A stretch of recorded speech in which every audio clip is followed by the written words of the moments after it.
이제 복음을 위협하는 두 방면이 있습니다. 이 복음을 위협을 한다 이거예요. 근데 그것이 뭐냐면 첫째 율법 폐기론입니다. 이 사람들은 믿음 하냐가 말이죠. 복음 하다 보니까 하나님은 아무래도 괜찮다 하는 식으로요. 이제 하는 이들이 율법 폐기론한 자다. 이것을 6장에서 다루고 있습니다. 그런 다음에 또 한쪽에서는 율법주의자인 거예요. 그러니까 바울 당시에 정말 바울이 비록 어려움을 당한 거는 밖에 있는 율법주의자 유대인들만이 아니라 교회 안에 있는 율법주의자들한테 항상 박해를 받았어요. 이방인들에게 샌드위치였던 거죠. 이방인들에게도 박해를 당하고 교회 안에 있는 동족 율법주의 이제 유대인들에게도 배척을 당하고 참 바울은 외로운 길을 갔었죠. 그래 그에 대한 것을 논증하는 게 또 7절입니다. 로마서에서요 가장 이론이 많고 논쟁이 많은 건 7장입니다. 이 7장에서 해석이 많이 갈라져요. 그러니까 이것을 한번 우리 다뤄보도록 하겠습니다. 먼저 6장입니다. 율법 폐기론자를 논박한.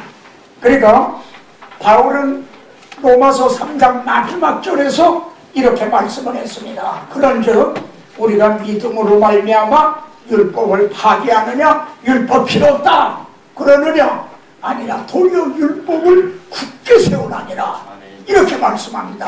복음은 절대 율법 폐기론자가 아닙니다.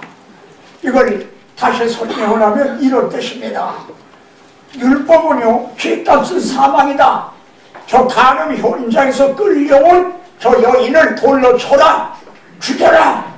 율법은 그걸 요구합니다. 그런데 주님은요 나는 너를 정죄하지 않았느니 이게 복음입니다. 그러니까 잘못하면은 아니 저는 저 여자는 현행범인데 아니 어떻게 정죄하지 않는단 말이냐 그럴 수가 있느냐. 그런데 우리 주님이 대신 그 여인의 죄를 위해서 우리 죄를 위해서 대신 정죄를 받으러 오셨기 때문에 내가 너를 정죄하지 아니하느냐 하는 게 가능했다는 겁니다. 그런데 이 말씀을 증거할 때요 꼭 출애굽기 19장을 이제 우리가 서로 말해야 될 겁니다. 하나님이 시내산에 강림하시는 거예요. 그런데 모세에게 2번씩이나 거기에 지경을 정해라 철저하게 치라는 거죠. 근접을 하지 못하도록. 만일 근접을 하면 사람이나 짐승이나 돌로 춤을 당해 죽임을 당하니라. 여기에 하나님의 사랑과 공의가 있습니다. 왜 하나님이 시내산을 찾아오십니까? 자기 백성이 있으니까요. 이게 사랑이죠. 하나님이 찾아오신 거예요. 그런데 왜 가까이 못 오게 합니까? 하나님은 의로우신데 저들은 불의한 자가 돼서 예를 들어 아까 기도 중에 그런 말씀이 나온 것 같은데요. 성경에서 이 나병, 문둥병을 죄의 상징적인 그런 것이 이제 자주 나타납니다. 그러니까 예를 들어 뭐 소록도라 그럴까요? 아니 나병 환자 촌에 아들이가 있는 거예요. 그러니까 엄마가 보따리를 싸가지고 거기를 갔대요. 그러니까서 서로 붙게 안고 울고 막 얼굴을 비비고 그럽니까? 이제 가서 이렇게 가까이 엄마 가까이 오지 마. 하나님과 우리 사이가 그랬다 이 말입니다. 사랑의 하나님이 6월절 어린 양으로 피로 분석하여 내 백성을 삼고 이제 출애굽기 9장 6장 9절을 보시죠. 이 점들이요 그 10가지 재앙을 보세요. 애굽 천지를 우박이 내렸다. 근데 고센 땅에는 우박이 내리지 않았다. 애굽 천지에는 흑암이 있었다. 근데 하나님의 백성이 사는 고센 땅에는 광명이 있었더라. 그러면요 같은 원리로 애굽 천지에는 장자들이 죽었는데 이스라엘 백성들에 있는 고센 땅에는 장자가 죽지 않았더라. 그러면 될 거 아니에요. 그런데 왜 양을 잡아 그 피를 문설주 문인박에 실해라. 내가 피를 볼게 넘어가리라. 그 말은 뭐냐면 로마서 3장 마지막 부분에서 그러면 우리는 나오냐? 애굽의 장자는 죽는데 심판을 받아 죽는데 이스라엘은 나오냐? 이스라엘도 심판받아 마땅한 하나님 앞에는 심판을 받아 마땅한 죄인들이란 말입니다. 이거 구속과 결부가 됐어요. 그래서 이스라엘 집에서도 죽음은 있었다는 거죠. 애굽 집에서만 죽은 게 아니에요. 이스라엘 집에서도 죽었는데 다만 양이 대신 죽었다는 거예요. 이 구속해서 자기 백성을 삼으신 거예요. 그러니까 하나님의 사랑이 그래가지고 출애굽을 시킨 거죠. 근데 시내산에 찾아오시는 거예요. 하나님의 사랑의 하나님이. 그러나 가까이 할 수 없는 이런 하나님이 임마누엘로 우리를 찾아오셨잖아요. 네? 그랬는데 나도 너를 정죄하지 않으니 가까이 오지 못하게 너희가 가까이 오면 죽는다. 그러셨던 주님이 어떻게 그 불의한 그 여인을 내가 나도 너를 정죄하지 않으니 하시는가? 어떻게 정죄하지 않는 게 가능해요? 이게 로마서 8장 3절입니다. 율법이 할 수 없는 그것을 율법이 할 수 있는 건 뭐죠?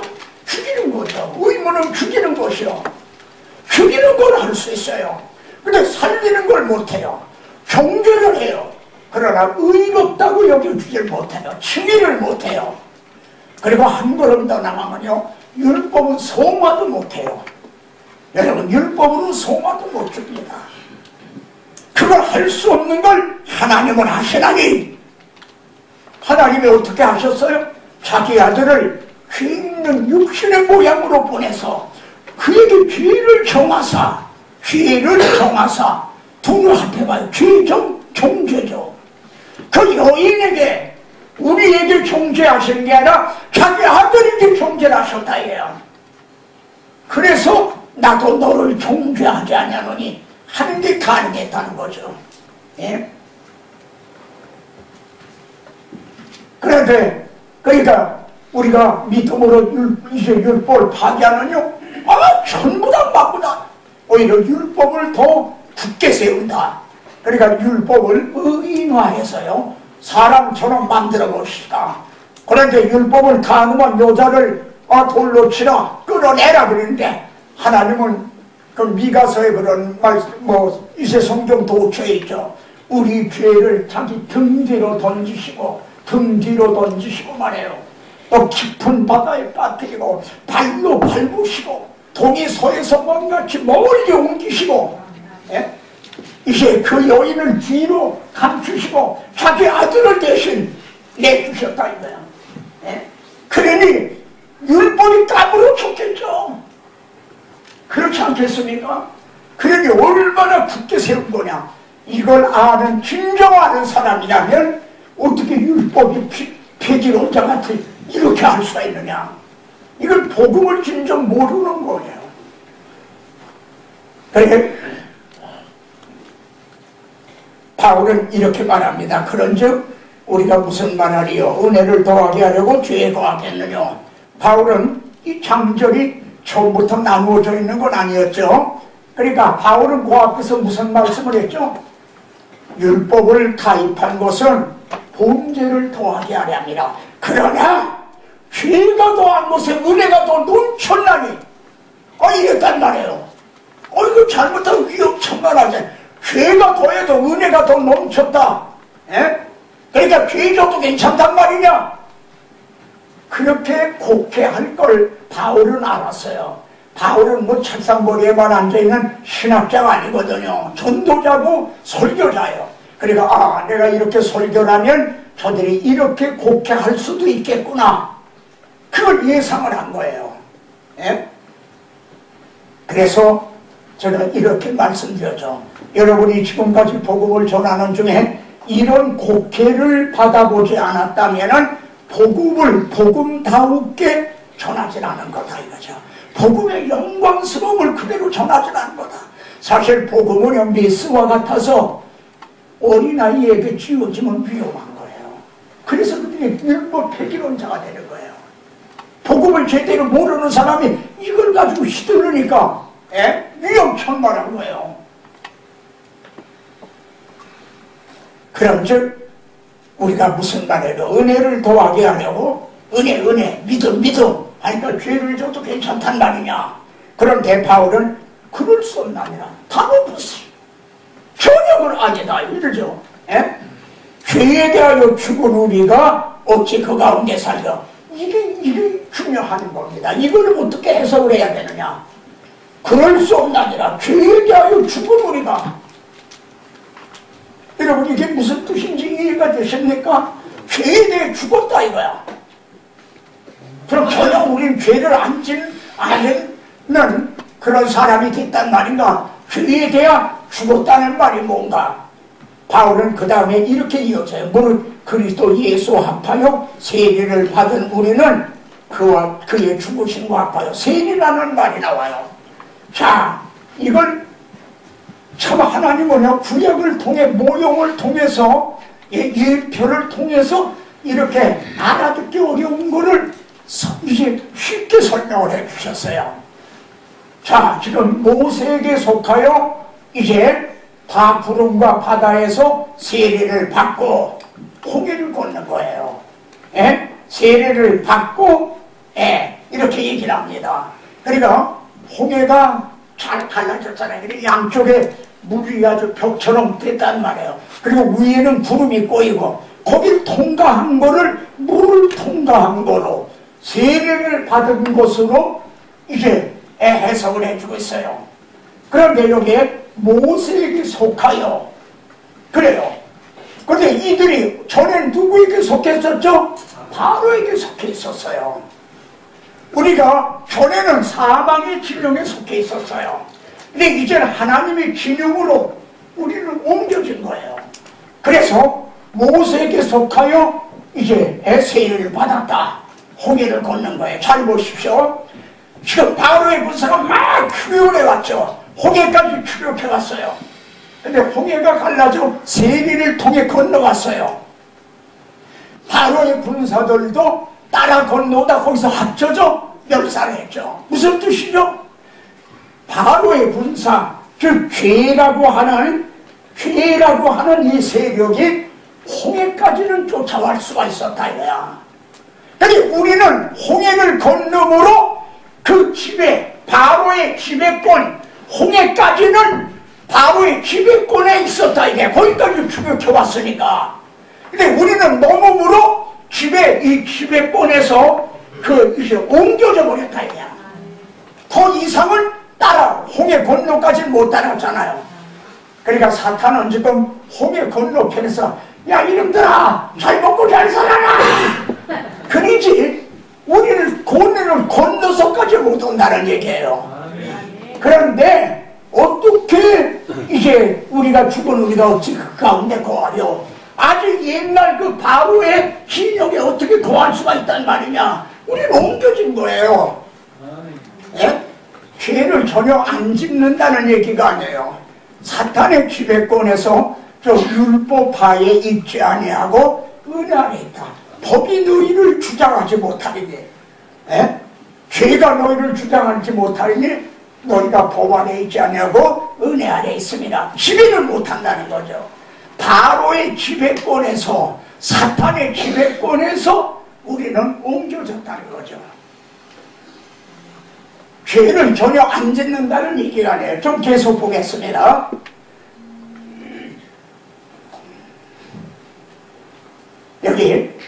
여기 하나님께서는요, 한번 로마서를 보시면요, 바울은 계속 반복을 해요. 그냥 한 번 쓱 하고 지난 반복을 하는데 그 자리에서 반복이 아니에요. 반복을 하면서 조금씩 번지를 하는 거예요. 우리가 듣는 게 그렇게 둔해요. 그래서 제일 좋은 교수법은 반복이다. 그렇게 얘기를 합니다. 그러니까 하나님께서도요, 홍해만 걷는 게 아니야. 요단강에 들어서 또 설명해요. 홍해는요 갈라진 위에 건너갔어요. 근데 요단강은 몸에 걷을 때에는 물이 찰랑찰랑 강둑까지 그랬다는 거예요. 지금은 다 산사태 뭐 이런 거라서 강이 다 해서 이제는 개울같이 돼버렸지만 그때는 몇천 년 전에는 그렇게 범람했다 이거예요. 그런데 제사장들이 언약궤를 메고 막 들어갔어요. 그러니까 갈라진 거예요. 그래서 제사장이 이 강 가운데 쓴 거예요. 언약궤를 메고. 그리고 백성들이 다 건너간 거예요. 그리고 맨 마지막에 이제 제사장도 건너간 거죠.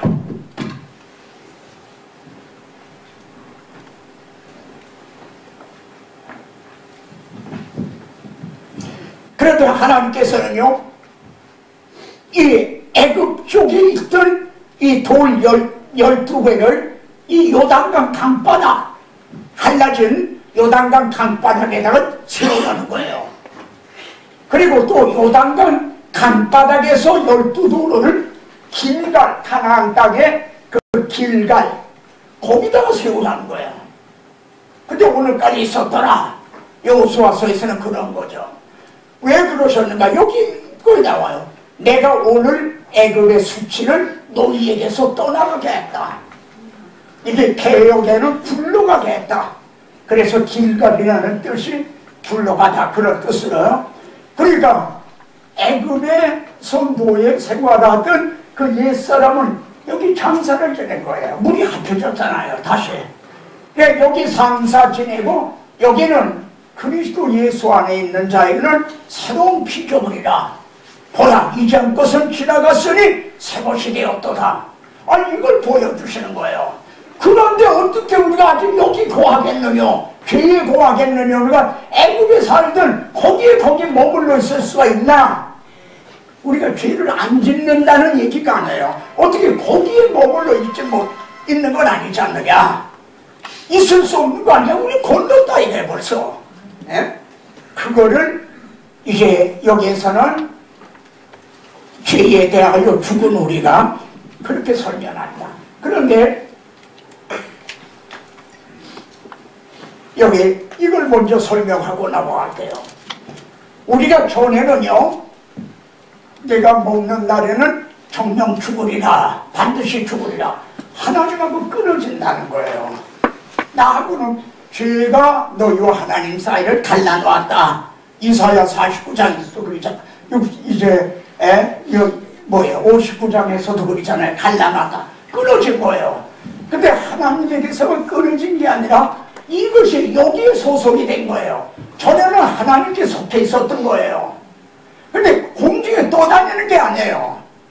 소속이 없는 자가 없어요.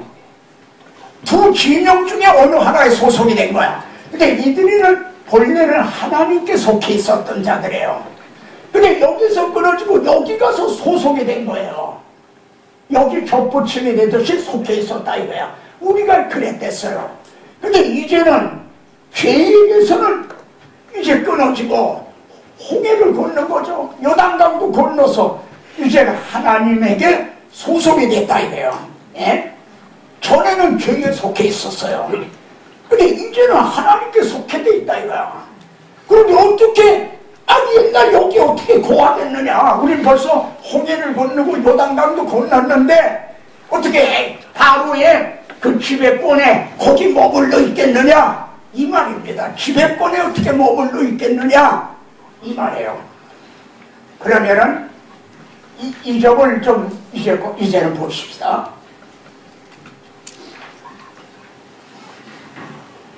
자, 그러면은 우리가 옛사람이 죽었다는 게 우리 옛사람이 어떤 방법으로 죽었는가. 이것이 바울 서신이에요. 바울 신학의 정말 요약이라고 할까 하는 것이 크리스토 하는 그리스도 안에라는 말이 바울 서신에는 무려 164회나 나와요. 바울 신학의 한마디로 하면 그리스도 안에, 인 크라이스트 하는 그리스도 안에 있다는 그 말 한마디입니다. 그러니까 자 보세요. 여기에 설명을 할게요. 아담 안에서 모든 사람이 죽은 것 같이 우리가 전에는 아담 안에 있었어요. 근데 이제는 그리스도 안에 있게 됐다는 거죠. 자, 여기에 그 점을 좀 더 설명하면, 너희는 하나님께로부터 나서, 이거는 하나님이 우리를 택하주셨다는 거예요. 그래, 택해가지고 하나님이 어떻게 하셨느냐면요, 나를 택해가지고 예수 그리스도 안에 있고 그리스도 안에도 넣어주셨다는 거예요. 여러분, 그걸 말씀을 안 하고 넘어갔지만은, 우리는 이제 이 창세기 3장 15절에서 두 부류로 갈라진다고 그랬죠. 여인의 후예와 뱀의 후예로 둘로 갈라진다. 그럼 어떻게 둘로 갈라져요? 어떻게 둘로 갈라지죠? 다 뱀의 후예가 아니에요. 원죄하여 있으니까. 우리 다 뱀의 후예지. 여인의 후예가 어디 있어요? 다 아담 안에 있는데. 그 중에서 우리를 택하셨다는 거예요. 하나님의 택하심을 따라, 하나님의 은혜로 우리에게 자격이 있어서가 아니라 하나님의 은혜로 택하심을 따라 이제도 남은 자가 있다는 거예요. 그러니까 자, 하나님이 우리를 택하셨어요. 그래서 그리스도 안에다 집어넣어 주셨다는 거예요. 그래서 그리스도 안에 있게 됐고 여인의 후에 줄기에 들게 된 거예요. 그런데 이 요한복음 17장은 주님이 대제사장 기도라고 하는, 정말 우리 주님 성자 이제 하나님과 성부 하나님이 은밀하게 정말 대화하는 아주 정말 그런 곳입니다. 그런 장면인데 주님은 이렇게 말씀합니다. 그들은, 그러니까 우리들이죠, 이제는 그들은 아버지의 것이었는데 하나님이 택하셨다 이거야. 그러니까 아버지의 것이었는데 내게 주셨어요. 왜요? 하나님이 택하신 자를 내가 구속을 해라. 이것이 로마서 1장입니다. 알죠? 에베소서 1장입니다. 제가 에베소서를 어느 교회에서 강의할 때 이랬어요. 우리가 에베소서의 대주제가 교회론이라고 해요. 그런데 1장에서는 교회를 건설할 자료를 준비해요. 근데 교회는 하나님은 무엇이 부족한 것처럼 사람의 손으로 지은 건물에 계시지 않거든요. 이제 하나님의 이제 구원 얻은 성도들의 공동체, 그래서 하나님이 택하십니다. 그리고 예수 그리스도가 구속을 해요. 값을 주고 사세요. 그러니까 성령이 인을 치세요. 에베소 1장이 그렇게 돼요. 예? 그러니까 이걸 좀 실물적으로 표현하면 예배당을 짓는데 어떤 벽돌로 지을까? 그런데 이제 목사님이 이 벽돌이 좋겠다. 그래 택했어요. 그럼 장로님이, 재정을 맡은 장로님이 값을 주고 샀어요. 그러니까 그 다음에 이거는 어느 교회에 지르고 우리 교회에 지르고 우리가 값을 지불하고 산 거니까 아무도 건드려서 노토치라 그래. 그러니까 아주 인을 쳐서 악한 자가 만지도 못한다. 누구도 건드리지 못한다. 이렇게 준비가 됐어요. 1장에서. 근데 2장에서는 이걸 연결이 지어져가 나와요. 그 자료로 교회가 하나님의 거하실 성전이 되기 위해서 세워져 가는 거죠. 그 다음에 뭐가 나와요? 3장에서 솔로몬이 하나님 앞에 봉헌 예배를 드리시 가오리 내가 무릎을 꿇고 기르니 하나님을 모두 충만하신 것으로 너에게 충만하게 하시길 원하노라. 하나님 앞에 봉헌 기도를 하듯 하는 거죠. 그래서 4장에서는 뭐가 나와요? 사랑의 성령이 하나 되게 하신 이걸 힘써 지켜라. 이 교회를 파괴하는 원이거든요. 이렇게 그렇듯이 여기에 보면은 그들은 아버지의 것이었는데 하나님이 택하셨다 이래. 그 중에서 여러분 이거를 불신자들은 또 싫어합니다. 미워합니다. 육에 속한 자들은요. 그런데 부인할 수가 없잖아요. 에서와 야곱을 보세요. 그들 태어나기 전에 무슨 악이나 선을 행하기도 전에 택하심으로 되는 하나님의 은혜가, 야곱은 택하고 에서는 유기했다는 거예요. 우리를 왜 그러셨느냐? 이 사람아, 네가 누구한테 감히 하나님하고 시비하려고 그러느냐? 토기자기가 하나님 가지고 귀 쓰는 글을 만들고 하나님 전이 쓰는 글을 만들어서 그걸 못한다는 말이냐? 바울은 그렇게 이제 항변하죠. 예? 우리도 더 뭐라 말할 수가 없지. 왜 나를 하나님이 택해 주셨는지. 그러니까 말라기 1장 2절을 보세요. 내가 너를 사랑하였노라 그러세요. 우리가 사대지라. 하나님 나를 언제 사랑했습니까? 사랑하셨으면 내 형편이 이 모양 이 꼴입니까? 하나님이 뭐라고 하셨어요? 예? 에서는 야곱의 형이 아니냐? 그러나 나는 에서가 택하고 야곱은 택하고 에서는 택하지 않았다. 하나님 앞에 택함을 받았다는 이게 최고의 사랑이고, 그리고 그 안에 다 들어있는 거예요. 모든 문제에 대한 해답이. 하나님이 정말 나를 택하셨다고 하면 하나님의 사랑하는 자, 그 뜻대로 부르심을 입은 자, 택함을 받은 사람이죠. 바울의 이 논리를 보시오. 하나님을 사랑하는 자, 그랬다가 아유 난 틀렸어. 난 하나님을 사랑하지 못하는데 난 아니구나. 그럴 것 같으니까 벌써 얼굴이 뻔하다 이거야. 그렇게 할 것 같으니까. 그러니까 나를 바꾸셔. 하나님을 사랑하는 자, 그렇구나. 너 벌써 얼굴 찡그리고 있구나. 곧 하나님의 뜻대로 부르심을, 하나님의 뜻대로 너를 택하시고 미리 아시고 정하시고 부르셨다면 하나님은 끝까지 책임지신다. 한 번 택하신 걸 중간에 끊어지거나 포기하거나 미완성이 끝이거나 그런 일이 없다 이거예요. 그러니까 예정조리를 미워하죠. 그러니까 예정조리는요, 이 로마서 1장에서 나오는 게 아니에요. 마지막으로 주어지고 있는 거예요. 무슨 뜻이죠? 예정조리는 불신자들에게 써먹으려는 게 아니에요. 이렇게 뭐, 당신은 내가 보니까 하나님 앞에 택함받지 못한 사람이야. 그래서 뻔하구나. 이렇게 써먹으라고 남을 판단하고 주라고 예정조리가 주어진 거 아니에요. 최종적인 구원의 확신인 거예요. 예정조리가 이제 거기에 확신하지 못하면은 구원의 확신이 없어요. 그렇지 않아요. 마치 내가 붙잡고 있는 게 된단 말이야. 구원을 언제 놓쳐질지 모르잖아 이거에. 근데 예정조리는 하나님이 우리를 붙잡고 계시다는 거예요. 내가 저희에게 용서를 주노니 영원히 멸망치 아니할 터요 내 손에서 빼앗을 자가 없나니라. 저희를 주신 내 아버지는 마귀보다 크시네 아무도 내 아버지 손에서 빼앗을 자가 없다. 하나님이 한번 택하셨다면, 이것이 사울과 다윗의 경우에서도 나타나요. 여러분, 사울이 이제 어떻게 해서 왕이 됐죠? 장로들이 왕을 구했어요. 열방과 같은 왕을 구했어요. 잘 먹고 잘 살. 그래서는 사울이 왕이 됐어요.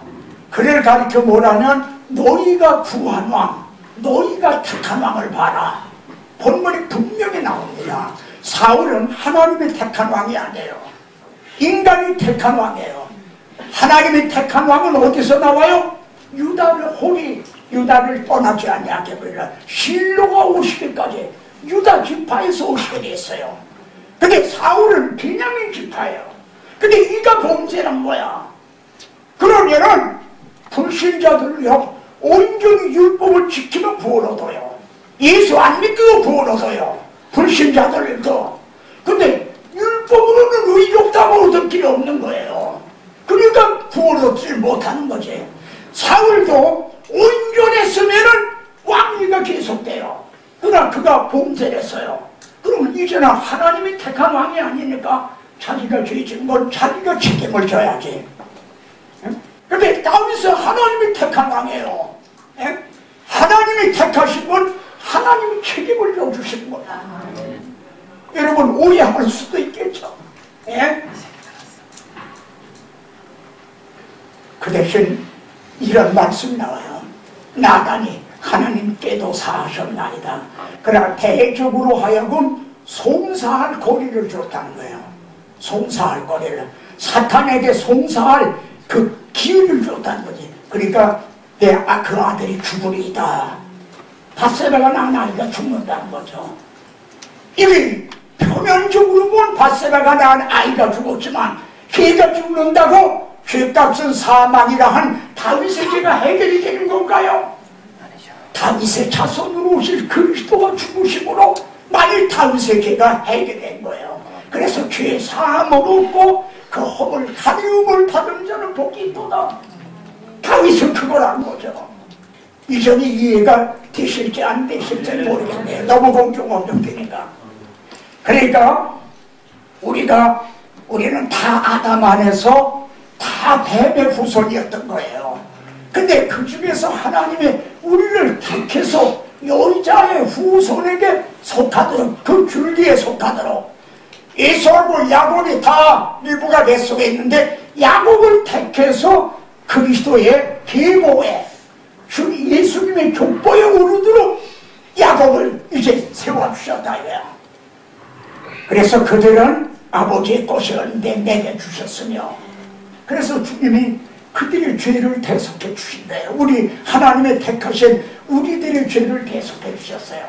그래서 보세요. 여기 우리 옛사람이 예수와 함께 십자가에 못 박힌 것은, 십자가에 못 박힌 것은 누구죠? 예수님이 못 박히셨어요. 그런데 거기 누워 있었는가 그때 여러분 어디 있었어요? 주님이 십자가에 못 박히실 때 어디 있었어요? 우리는 그리스도 안에 있었다 그래요. 그리스도 안에 있었다 이거예요. 그래서 그리스도와 함께 주님이 못 박히실 때 우리 그 안에 있었다 이거예요. 그래서 우리 옛사람이 그리스도와 함께 하나님이 그리스도 안에다 집어넣어 주셨잖아요. 내가 들어간 게 아니야. 하나님이 나를 택해서 집어넣어 주셨어. 그런데 어디에 근거해서 나를 택해 주셨는가? 에베소에서는 그 기쁘신 뜻대로, 이거 외에는 할 말이 없어요. 내가 너를 택하는 게 내가 기뻐서 그랬다. 그거 외에는 달리는 뭘 설명할 길이 없는 거예요. 그러니까 우리가 하나님 앞에 택함을 받고, 그래서 예수 그리스도로 구속함을 받고 성령의 인치심을 받았다는 성부, 성자, 성령의 작품이라는 거예요. 우리가 에베소 2장에 하나님께로 하나님의 만드실 바라고 그러잖아요. 그러니 성도 한 사람이 우주보다 귀한 거예요. 그래서 그리스도와 함께 십자가에 못 박힌 것은 우리가 그리스도와 함께 죽었어요. 그리고 그리스도와 함께 장사까지 된 거야. 그런데 그리스도와 함께 산축을 믿노니 우리를 함께 일으켜서 함께 하늘에 앉히셨다고 하지만 지금 주님이 하나님 우편에 계시잖아요. 우리는 그 안에서 그리스도와 함께 앉아. 이 말씀을 바울은 어디서 하고 있죠? 로마 옥중에서 하고 있어요. 옥중에서 갇혀있는 바울이 그리스도와 함께 함께 앉혔다.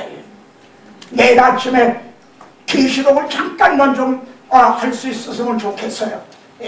이걸 거기서 설명이 돼요. 그래서 이렇게 된 우리가 어떻게 죄 가운데 거하겠느냐? 죄를 안 짓는 데는 자가 어떻게 그 죄, 이 바로가 지배하는, 그 사탄이 지배하는 거기에 머물러 있겠느냐? 우리 거기서 벗어서 홍해를 건너고 요단강도 건너고 그리스도와 함께 이렇게 죽었는데, 전에는 사탄에게 속해 있던 자들이 이제는 생명으로 옮겨졌는데 어떻게 사망의 진영에 그대로 거하겠느냐? 죄를 전혀 안 짓는데 네가 안 돼요. 이미 옮겨졌다 이거야. 그 후에는 죄를 져도요 또다시 사탄에게 돌아가는 게 아니에요. 그리스도 안에 있는 자에게는 결코 정죄함이 없다. 죄지는 정죄했다. 회개하면 또 정죄함이 없다. 또 죄지는 정죄했다. 지옥 같다. 또 회개하면 부활 얻었다. 왔다 갔다. 시계 주같이 그런 게 아니다 이거야. 우리는 죄를 지어서 내를 마저도 다윗에게 그러셨어요. 하나님의 다윗에게 메시아 언약을 세워주시면서 내가 내 자손들이 죄를 범할지라도 범할 걸로서 하셨어요. 내가 징계할지언정 사울에게서 빼앗은 것 같이 내가 빼앗지 않으리라, 패하지 않으리라. 여러분, 죄를 질 때마다 패하신다면 하나님의 구원 계획을 세울 수 없어요. 그러니까 계속 패하여졌다, 택했다, 패하여졌다, 택했다, 패하여졌다, 그거지. 그러니까 우리는 죄를 져서 매를 맞아도 아버지 다시 안 그릴게요, 아버지 다 패배하는 것이 마귀에게 또다시 내어주는 게 아니다. 네. 자, 이렇게 해서 우리 옛사람이 죽었다는 얘기입니다. 그런데 이게 아까 얘기했어요. 전에는 소속이 없는 자가 없어. 하나님 앞에 하나님의 형상대로 지은 이들이 죄로 말미암아 하나님과 너희가 끊어졌다. 그런데 공중에 떠돌아다니는 게 아니라 사탄에게 가서 소속이 된 거예요. 그랬던 우리가 이제 사망에서 생명으로 이제 이렇게 옮겨졌다는 거죠. 그런데 여러분, 지금 설명하고 있는 거가요, 이쪽 보십시오. 이게 기독교의 기본 진리라는 겁니다. 굉장히 어려운 진리 같죠. 굉장히 아주 비밀스러운 깊은 진리 같죠. 근데 이게 기독교의 기본 진리라는 거예요. 네? 기독교인이라면 당연히 이걸 알고 있어야 되는 진리라는 거예요. 근데 오늘의 우리 한국 기독교인들 중에 이 진리를 아는 사람이 얼마나 될까? 한번 보십시오. 여기에 대신이 있고 함께가 있어요. 우리 주님은요, 우리를 대신해서 그리스도의 사랑이 우리를 강권하시는도다. 우리가 생각하는데 한 번 더 생각해봐라. 말씀이 계십니다. 말씀에 하나님과 함께 계셨고 그 말씀은 하나님이시다. 그분이 말씀이 육신이 되어 우리 가운데 거하시니 그분이 나를 대신해 죽으셨다 그래요. 그걸 생각을 한번 해봐라. 여기 대신해 죽었다고 그러잖아요. 근데 이게 뭐냐? 우리를 또 함께 죽은 거예요. 그리스도가 나를 대신해서 죽고 난 살아있는 게 아니라 내가 그리스도와 함께 십자가에 못 박혔나니 함께 그리스도와 함께 십자가에 못 박혔다는 거예요. 대신과 함께 못 박힌 그런즉 이제는 내가 사는 것이 아니오 오직 내 안에 그리스도가 사신 것이다. 루터가 이를 통해서 이렇게 말했다고 해요. 누가 내 마음을 두드리면서 이 집 누가 삽니까? 그러면 전엔 마틴 루터가 살고 있었는데 그 사람은 오래전에 죽었고 이제 예수 그리스도가 살고 계십니다. 그렇게 대답하리라. 그렇게 말합니다. 이제 내가 육체 가운데 사는 것은 제가 이렇게 육체 가운데 사는 목적이 어디 있죠? 저를 빨리 데려가시지 않고 이렇게 살아있게 건강도 주고 하시는 이유가 뭐죠? 나를 살아가서 나를 위하여 자기 자신을 버리신 그리스도를 대신해서 이 복음을 직원하기 위해서 나는 사는 것이다. 그러니까 이제 우리를 대신해서 죽어주셨다는 것과 하여 우리가 그리스도와 함께 죽었다는 것,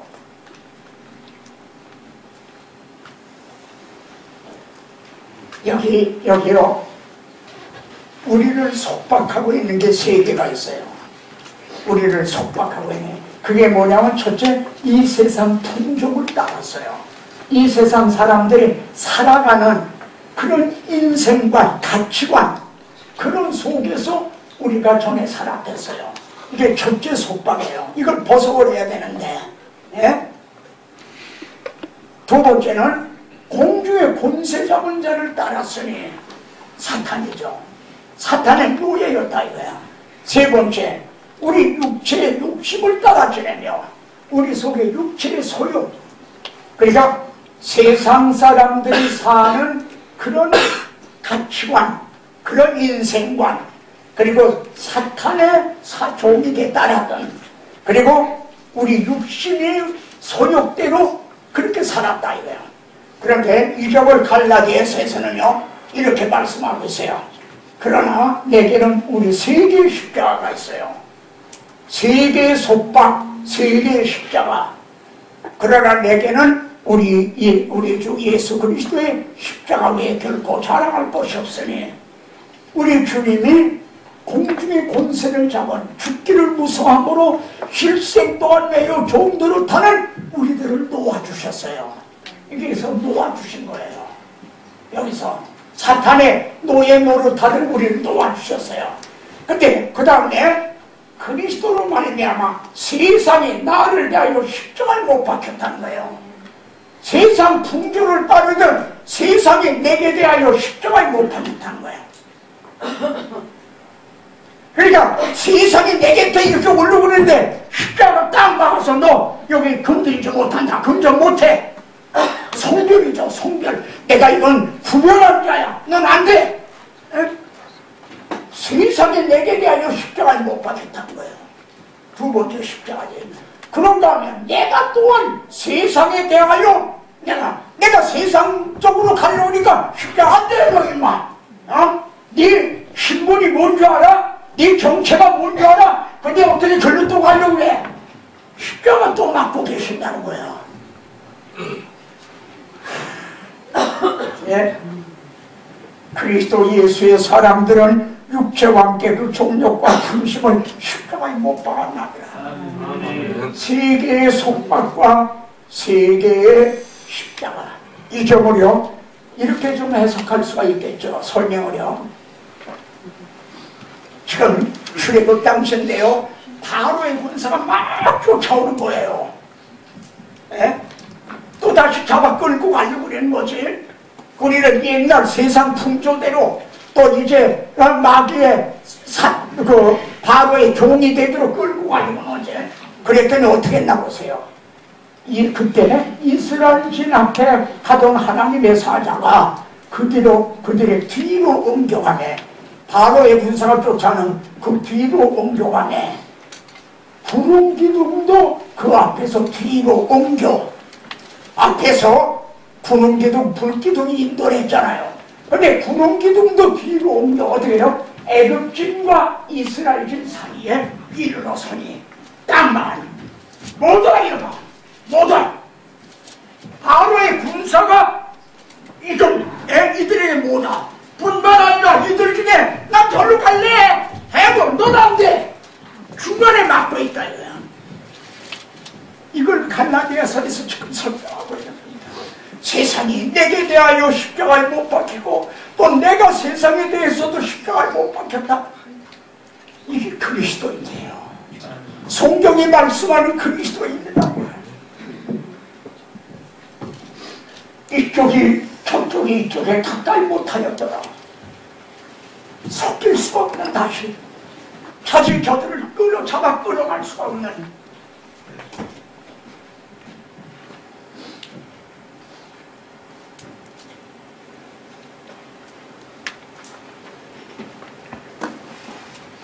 이 백호가 참 20세기에 손꼽히는 복음주의자들이죠. 그런 이런 얘기를 합니다. 누구죠? 몰간 무슨 몰간이죠? 그 몰간 그분도 같은 얘기를 했는데 도마가 이런 얘기를 했어요. 도마가 예수님 부활하셨다 제자들이. 그러니까 도마가 그때 그 자리에 없었잖아요. 그러니까 도마가 말하기를 내가 그의 손에 못자국을 보며 그 내 손가락을 그 못자국에 넣으며 내 손을 그 옆구리에 놓아보지 않고는 믿지 아니하겠노라 하니라. 네. 이런 참 통찰력 있는 분은 이를 통해서 세상은 말이에요. 지금 불신자들은 교회를 향해서 그리고 설교자의 우리들을 향해서 내 손에 못자국을 보이라는 거예요. 그러면 내가 믿겠다는 거예요. 근데 우리가 지금 그걸 보여주고 있습니까? 오히려 좀 반대인 거죠. 여러분의 대답은 뭡니까? 불신자들은 지금 말이 들리지는 않지만 당신이 정말 예수 믿는 사람이라면, 정말 복음을 아는 사람이라면, 그래서 우리들에게 이 우리를 구원하겠다고 복음을 전하는 사람이라면, 그럼 내 손에 못자국을 보이라. 그러면 내가 믿겠노라.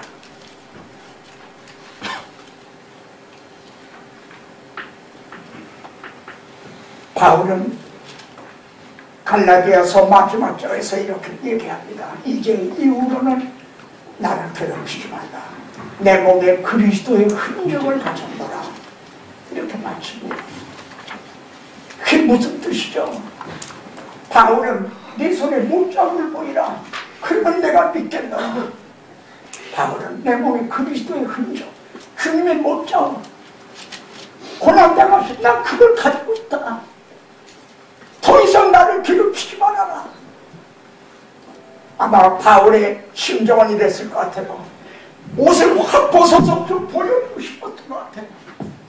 40에 하나가 만화를 5번 맺고 태장으로 3번 맞고 돌에 맞고, 그때 그 여기 볼이 이제 눈두덩같이 된 살이 그때 나았겠지만, 상처는 나았겠지만 분살이 매기고 한 박고랑같이 된 이거를 한번 보여주고 싶은 그런 마음이 아니었겠는가.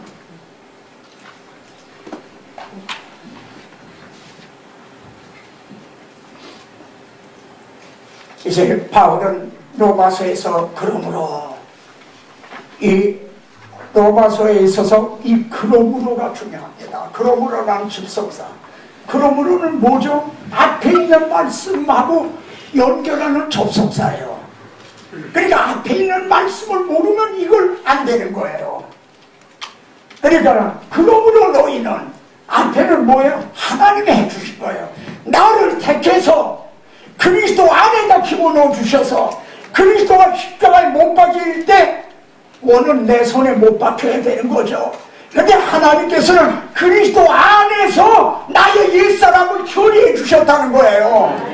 원은 내 손에 못이 박혀야 되는 거지. 근데 하나님은 우리들을 그리스도 안에서 우리 옛사람을 해방시켜 주시는, 그렇게 주셨다는 거죠. 그걸 내가 아느냐, 있느냐, 그러면 우리는 어떻게 살아야 되느냐? 이제부터 우리의 이 몸을 어떻게 관리를 해야 되느냐? 우리 몸을 어떻게 관리해야 되느냐? 이게 지금 한국 문제 아니에요, 우리의 담당한. 근데 그런 걸 모르고 있다는 거죠. 교리를 모르면은 소망에 실패한다는 거죠. 네. 자, 보십시다. 그러므로 너희는 죄가 너희 죽을 몸을 지배하지 못하게 하여. 이 죄가, 우리 죄에 대해서 죽었다고 그랬잖아요. 그 죄가 지배하는 영역, 지배권에서 우리는 벌써 요단강 홍해를 건너고 요단강을 건넜다 이거야. 그래, 하나님의 지배권에 이제는 들어왔다. 바로가 요단 홍해까지는 쫓아왔지만 더 건너오지 못했다는 거예요. 예? 그러면 너의 죽을 몸을, 여러분, 우리 이 몸은 죽을 몸이죠. 죽을 몸을 죄가 지배하지 못하게 하여, 이거 보십시오. 그러면은 죄를 사탄이라고 그대로 해석합시다. 사탄이 우리 죽을 몸을 지배할 수 있다 없다? 있다 없다? 지배할 수 있는 거예요. 너희라는 사람은요, 그리스도인이에요. 거듭난 사람이에요. 아직 거듭나지 않은 사람을 얘기하는 게 아니에요. 그리스도인이에요. 그 안에 그리스도의 영을 모신 사람이에요. 그런 사람이라 해도, 거듭난 사람이라 해도 이 몸을 지배할 수가 있다는 거예요.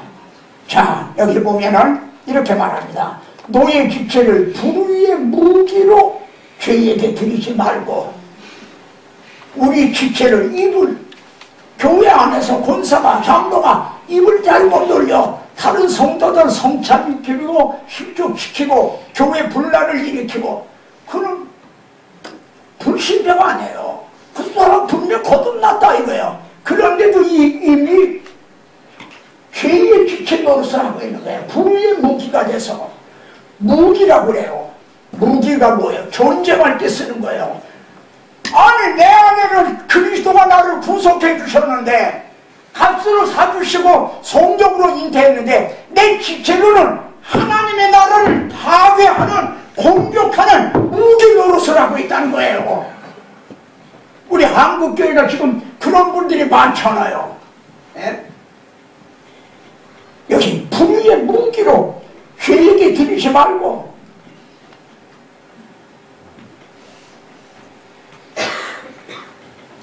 그런데 여기 봅시다. 여기하고 당대에 오직 너의 자신을 죽은 자 가운데서 다시 산 자같이 하나님께 드리며 예? 그리고 너의 지체를 의의 무기로 하나님께 드리라. 아주 예민한 걸 보세요. 이 사탄에게는 뭐를 주지 말라냐면 지체를 주지 말라는 거예요. 지체, 너의 지체를 불의의 무기로 주지 말아라. 근데 하나님께는 하나가 아니에요. 너의 자신을 먼저 드리라는 거죠. 자신을 드리라. 그리고 너의 지체를 또 하나님께 드리라. 그러면은 사탄에게는 우리 자신을 줄 수 있다 없다? 없다. 예? 없다. 우리 자신을 줄 수도 없고 주어서도 안 되는 거예요. 근데 줄 수도 없어. 주어서도 안 되고. 그러나 우리의 지체는 사탄이 악용을 할 수가 있다는 거예요. 이 점을 정말 좀 알았으면 좋겠다는 거죠. 지금 저는 제 지체들은 하나님이 의의 지체를 의의 무기로 지금 사용하고 계시는 거죠. 또 여러분들도 그런 거죠. 그런데 우리 지체가 불의의 무기로 이용을 당할 수가 있다는 거죠.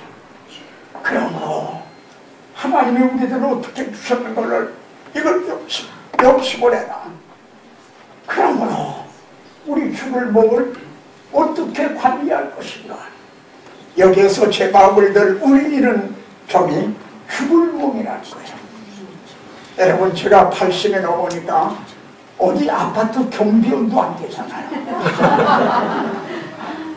육신적으로 어디 쓸모가 아무데도 없어요.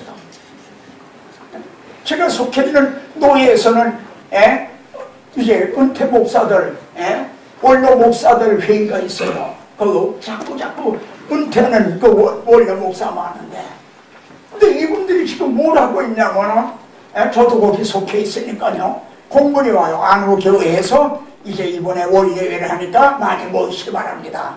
그럼 가면 뭘 하는 거죠? 거기서 대접을 잘해줘. 이제 대접을 받아요. 그리고 갈 때 거마비라고 봉투 하나씩을 떠줘요. 그럼 받아가지고 이제 오는 거예요. 이게 월예회야. 그럼 무슨 노릇하고 있어요? 기생을 하고 있는 게 기생. 나쁜 말은 기생충 노릇을 하고 있는 거지. 아니 늙으니까 그렇게 들어. 아니 아주 쓸모가 없잖아요. 못에 써요. 그런데 이 늙은 죽을 몸, 저는 기도할 때 고사목이라고 해요. 말을 막대기라고 하는 것 가지고도 안 되겠다. 고사목과 같은 자를 말이죠. 아니 죽을 몸, 내일인지 내년인지도 뭐, 저는 내년의 계획을 하나 안 잡거든요. 근데 이번에 와서 여기저기 뭐 청도다 뭐 어디다 뭐 무슨 백석이다 저 포항이다 대구다 뭐 여기저기서 전도의 문을 열어오라 그러니까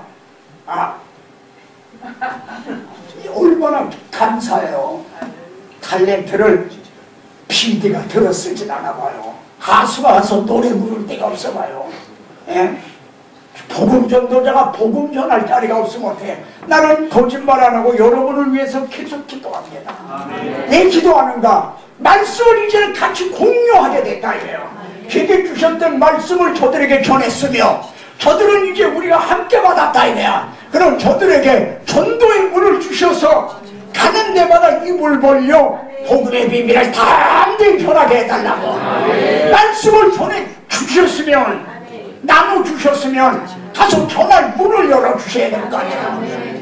저는 그걸 위해서 여러분을 위해 기도해요. 여러분도 저를 위해서 생각나면 기도해 주시기 바랍니다. 정말 저는 거짓없이 제 자식들을 위해서 기도를 못해요. 난 자식들에게도 그런 얘기를 했어요. 난 너희보다 난 우리 동력자를 더 사랑한다, 더 중요하다 이거야. 예? 정말 내가 이 죽을 몸이에요. 아니 죽을 몸을 하나님이 의의 무기로 쓰시겠다니. 아무리 이리고 해봐야 죽을 몸이에요 여러분. 그렇지 않아요. 뭘 아껴요. 예? 목회자가 그런데 제일 지금 뭐 하는 게 뭐냐면 무슨 영양제 건강에 좋다는 거. 아이 그걸 얼마나 좋아하시는지들 몰라. 누구를 위한 건강인지 모르겠어요. 난 정말이에요. 여러분 솔직하게 한번 생각해 보세요. 왜 죽는 게 그렇게 서러운가? 예? 바울은 빌립보 3자에 보세요. 자기는 빨리 주님 앞에 가기를 원한다 이거예요. 예? 빌립보 2장에서는 이렇게 말합니다. 자기 개인적으로 빨리 하나님 앞에 가기를 원하는데 너희를 위해서는 좀 더 있어야 해. 그래 한 번이라도 더 전도도 하고 뭐 그럴 거 아니에요. 난 두 사이에 끼었으니 빨리 아버지 앞에 가기를 원하나? 어떻게 해야 될지 모르겠다. 그런 얘기도 하는 거예요. 그냥 목회자가 죽을까봐 제일 겁내고 있어요. 내가 보면 불신자들보다 더 겁내고 있는 것 같아. 그래서 건강 싶고 뭐 하면 좋다는 거에는 예를 들어 예레미야서에 이런 말 레갑자손 있죠. 레갑자손은요 하나님이 레갑자손들을 데려다가 궁전에 그 성전 거기에서 포도주를 갖다가 이제 마시라고 그래라. 그래서 하나님이 그래서 그걸 불렀어요. 그리고 포도를 주고 마시라. 그러니까 우리 마실 수 없습니다. 그런 거예요. 왜 그러냐 하니까 우리 조상이 너희는 포도주도 먹지 말고 집도 짓지 말고 그러고 우리 이렇게 하라고 했다. 그 말 후에 하나님은 말씀합니다. 레갑의 그 말은 시행이 되는도다. 그건 지켜진다는 거예요. 근데 하나님의 말씀을 안 지킨다는 거예요. 얼마나 이게 엄청난 말씀입니까? 근데 누가 텔레비에 나와서 건강이 이걸 좋다 그러면 그걸 지킨다 이거예요. 불신자보다 목회자들이 거기서 홀딱한다 이거예요. 이러면 건강 안 된다. 이거 먹으면 뭐 안 된다. 근데 성경은 내 살을 먹고 내 피를 마셔라. 그럼 용서가 되나. 복음에 대해서는 그렇게 사모 안 한다 이거예요. 사실이 안 그럽니까? 예? 누가 텔레비에서 나와서 한번 뭐 얘기만 해보세요. 건강이 좋고 어쩌다 보면 그거는 그냥 꼭 지키려고 그러는 거예요. 지금 우리가 어느 정도나 마귀가 됐는가, 무감각해졌는가는 우리가 우리 자신은 주님의 피로 사신 거예요. 그래서 죄에게 줄 수도 없고 주어져서도 안 되고, 그래야 우리 지체를 사탄이 지금은 악용을 할 수가 있어요. 우리가 영화된 후에는 이용을 못하죠. 그러나 지금은 마귀의 종로로 이제 할 수가 있다는 거죠.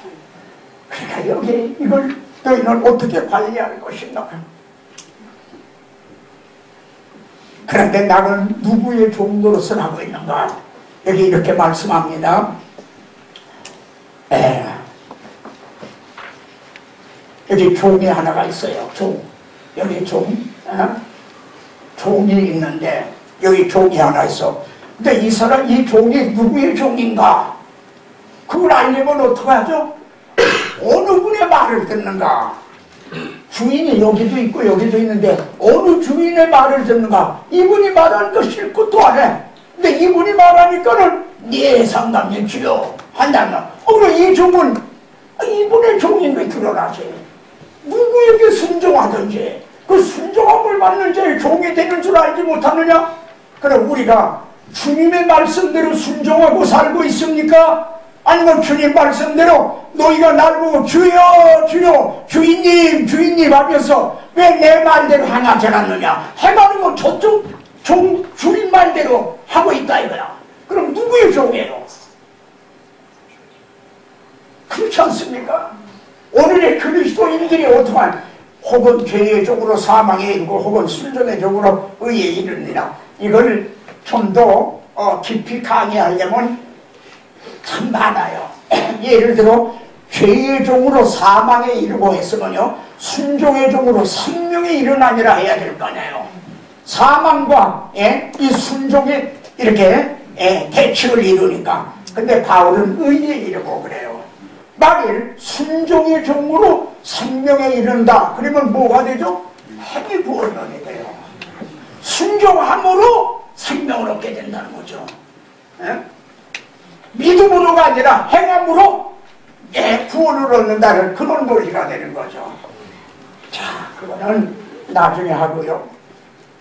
자, 그 마지막이 사망입니다. 그 마지막은 영생이라. 여기 보십시오. 죄의 삭은 사망. 사망은요, 죄의 삭세요. 죄의 대가예요. 사망. 근데 은사는요, 여기 은사가요. 여기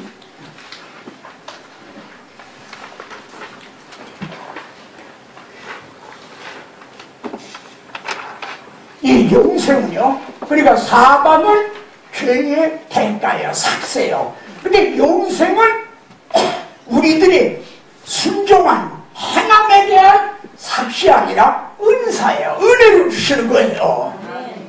이해가 되시죠? 네?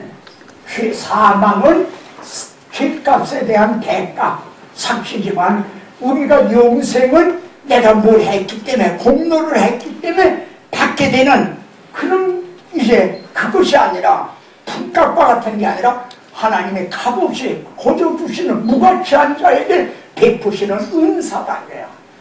바울은 말씀 하나하나를 정말 정확하게 골라서 쓰고 있는 거예요. 우리가 이 자세한 거는 이 정도 들으셨으니까 제 로마서 강의를 보시면 확 이제 아시게 될 겁니다. 자, 그러면은 제가 오늘은 8시 반까지만 맞춰드릴게요. 밤이 이제 해가 짧아져서 그냥 9시만 되니까 너무 늦는 것 같고 가시는데 지장이 있다고 그래서 8시 반까지만 맞춰드리려고 합니다. 자, 7장에서요, 이제는 반대로 율법주의자들이에요. 그러니까 1, 6학년은 율법 폐기론자, 조금만 삐끗하면은 율법주의자가 돼요. 그래서 율법에 대하여 죽은 우리가 또 율법을 주신 목적과 율법의 기능, 그리고 자력 구원의 불가능성, 그리고 하나님께 감사하나니, 이렇게 이제 크게 나누어집니다.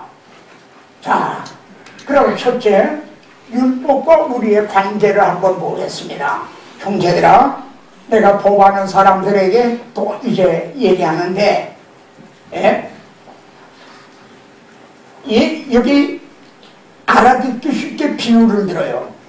남편 있는 여인이 말해요. 남편 있는 여인이 그 남편이 살아있는 동안에 다른 사람에게 가네?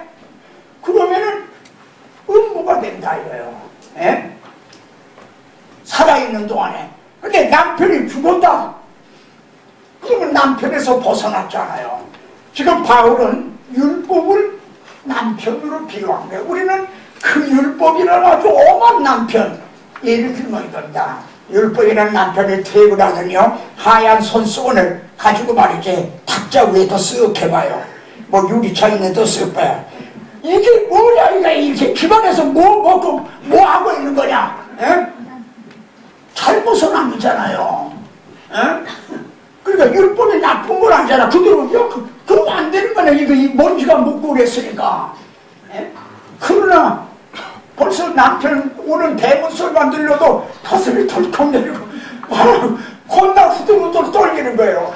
그러니까 물 좀 가자. 그럼 물 가져갈 때 갖다 떨어뜨리는 거예요, 오히려. 그렇게 깨트려. 이게 그러니까 늘 두려워서 떨면서 살았다 이거야. 우리가 율법 하에 있을 때는 그랬다 이런 거죠. 그런데 율법이 남편이 죽으면 해방이 되는데, 근데 그 남편이 안 죽는다는 거예요. 율법을 피하여 지지 않는다는 거죠. 여러분, 나는 율법과 선지자를 피하러 온 것이 아니다. 주님이 분명히 율법은 안 죽는다는 거예요. 그러니까 누가 죽어야 되죠? 누가 죽어야 해방이 돼요? 내가 죽어야 되는 거지. 이게 그거예요. 바울의 논리는 뭐죠? 그래서 그러므로 내 형제라 너희도 그리스도의 몸을 말마 율법에 대하여 죽임을 당하였으니, 율법이라는 남편이 죽은 게 아니라 율법 하에 있던 내가 죽은 거예요. 어떻게 죽었다는 건 앞에서 설명했죠. 그리스도 안에서 함께 못 박히고 함께 죽고, 말하자면 홍해를 건너고 요단강도 건너고 그랬어요. 그러니까 이제 남편에서 해방이 된 거죠. 죽은 자 가운데서. 그랬으니까 다른 이가 누구죠? 예수 그리스도시죠. 다른 이, 곧 죽은 자 가운데서 살아나신 이, 나를 위해서 당신 죽어주시기까지 나를 그렇게 사랑해 주시는 그분에게 가서 우리가 하나님을 위하여 열매를 맺게 하려 합니다. 해가를 한 거예요. 우리가 이렇게 율법 하에 있던 우리가 이렇게 해서 율법에서 벗어났다는 거예요. 해방이 됐다. 여러분, 열매를 맺는다는 거예요. 결혼하면 자녀를 낳으시라고.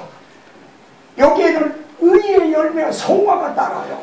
성령의 열매는 갈라디아서에 나오는 사랑, 희가, 화평, 그 열매를 맺는다는 거예요. 율법은 성화도 못 준 거예요. 열매를 맺게 하려 합니다.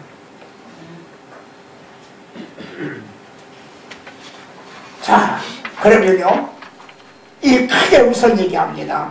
실정은요, 율법에 묵은 것으로 섬기는 삶이에요. 율법으로 섬기는, 자, 여기 있네요. 자, 여기에 이제는 우리가 얽매였던 것에 대하여 죽었으므로, 율법에 그렇게 불불불불 떨고 있던 거기에서 우리가 죽어서, 그래서 율법에서 벗어났으니, 그러므로 이제부터는 어떻게 섬겨야 돼요? 영의 새로운 것으로 섬길 것이요 율법의 조문에 묵은 것으로 아니할지니라. 이게 그렇게 중요해요. 나는 왜 이걸 못 보고 있는지 모르겠어요. 뭐 찰스, 이게 누구예요? 뭐 여러 그 주경가들이 쓴 책을 봐도요, 왜 로마서 7장에 대해서 이걸 왜 못 보고 있나? 지금은 율법에 대해서 이렇게 벗어났으니까 영의 새로운 것을 섬기고 율법의 조문에 묵은 것, 그것으로 섬기지 말라. 그러면은 실정은요, 율법의 조문에 묵은 것으로 섬기는 삶을 얘기하고 있어요. 그렇게 하면 너희들이 어떤 모습이 되는지 아느냐? 그걸 보여주고 있는 거예요. 10장은요. 그렇게 8장은 영의 새로운 것으로 섬기는 삶을 얘기를 하고 있어요. 이게 그리스도 예수 안에 있는 자는 결코 정죄함이 없나니 생명의 성령의 법이 죄와 사망의 법에서 너를 해방했다. 그래서 뒤에가 보게 되지만요, 7장에는 성령에 대한 말이 한마디도 없어.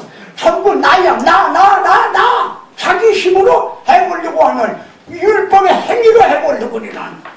그러다가 땅 부딪히는 게 오라, 나는 공부한 사람이었다. 거기가 한계예요. 아무리 바꿔도 저도 제가 그랬으니까요. 근데 8장에는 영이 쫙 나와요. 비고서. 그러니까 여기 보면 그가 또한 우리를 새 언약의 일꾼되게 만족하였으니 율법의 조문으로 하지 않냐고. 여기도 같은 말씀에 오직 영으로 하니니 영의 새로운 걸 섬기는 거예요. 율법의 조문은 죽이는 거예요. 이 사망의 몸에서 나를 누가 죽이는 거예요. 영을 살리는 것이다. 이걸 보여주는 거예요. 자, 그래서 7장에 22번 등장하는 나가 누군가, 이걸 가지고 해석이 정말 가만히 갈려요. 이 나가 바울인가 아닌가? 바울이라면은 지금의 바울인가? 아니면 바리새인 때의 바울인가? 주님을 만나기 전의 바울인가? 만난 후의 바울인가? 도대체 22번 등장하는 나는 거듭난 사람인가? 거듭나지 못한 사람인가? 이것 가지고 논쟁을 해요.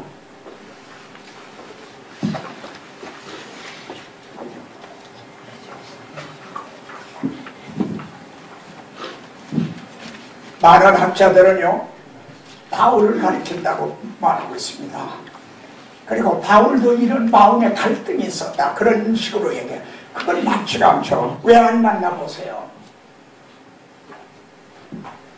여러분, 바울이 율법을 더한 것은 죄를 더하게 하랍니다. 그러나 죄가 더한 것에 은혜가 더욱 넘쳤나니, 로마서 5장에서 그렇게 말했잖아요.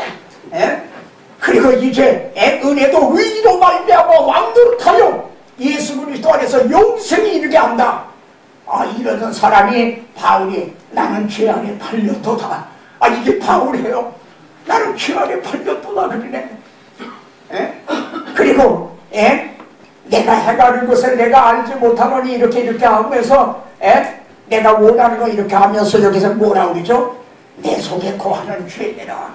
여러분, 이게 참 중요한 표현입니다. 여러분, 죄를 짓게 하는 거가, 우리 죄 짓게 하는 게 밖에 있는 죄가 들어오는 게 아니라 내 속에 있는 죽은 척하고 있는 죄가, 내 속에 죄가 내 안에 있다는 거예요. 근데 놀랍게도 다윗이 그걸 깨달은 거예요. 내가 어떻게 하다가 하는 죄가 들어와서 내가 거기에 실수를 했다 그러냐. 난 태어날 때부터 죄덩어리로 태어났다는 거예요. 모친이 죄 중에 잉태했다. 자기 속에 죄가 거한다는 거예요. 이게 바울입니까? 로마서를 기록하고 있는 바울이냐 말이에요. 더 보세요. 나를 사로잡는 것을 보는도다. 그러니까 싸우는 거예요. 지금 마음의 전쟁이에요. 겉의 전쟁이 아니라 마음에서 내 마음의 법과 싸워 내 지체 속에 있는 죄의 법으로 나를 사로잡는, 자기가 상처는 늘 포로가 된다는 거예요. 그러니까 율법하에서 아무리 애를 써봐야 항상 자기는 상포가 된다는 거예요. 율법주의자들을 향해 너희가 율법하에 있으면 어떻게 되는 줄 아느냐. 나는 그걸 이제 계명이 이름에, 그래서 난 이걸 깨달았다. 그걸 진술하고 있는 겁니다. 그래서 여기 보면 오라는 곤고한 사람이다. 이 사망의 목에서 누가 나를 건져내냐. 이게 바울, 로마서를 쓰고 있는 지금 바울의 상태입니까? 이 사망의 목에서 누가 나를 건져주냐. 이거는 율법의 묵은 것, 의문의 묵은 것으로 이제 의롭다함을 얻으려고 하는, 섬기려고 하는 그 상태가 어떻게 되는 줄 아는가, 그걸 보여주고 있는 겁니다. 그런데 여기는 오라 그랬잖아요. 근데 바로 다음 절에는 감사가 나오는 거예요. 왜? 누구를 만난 거예요. 누가 나를 누구를 만난 거예요. 하나님께 감사해요. 왜? 하나님이 그분을 보내주셨으니까. 하나님이 나를 구원할 자를 보내주셨으니까 우리 주 예수 그리스도가 그분이에요. 근데 이분을 하나님이 보내주셨지. 그러니까 모세도 보세요. 아까 노아도 보세요. 세배 하나님을 찬송할지어다. 아니, 자기 벌거벗은 걸 덮어준 건 셈과 야벳인데 하나님이 그렇게 그리스도를 통해 덮어주실 걸 알고 하나님 앞에 영광을 돌리잖아요. 세배 하나님을 찬송할지어다.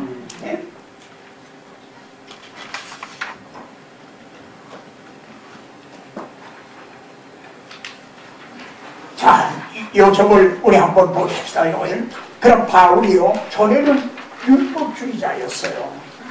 난 율법으로는 이제 흠이 없는 자다 하던 율법주의자였었는데 그가 복음주의자로 바뀌어졌단 말이에요.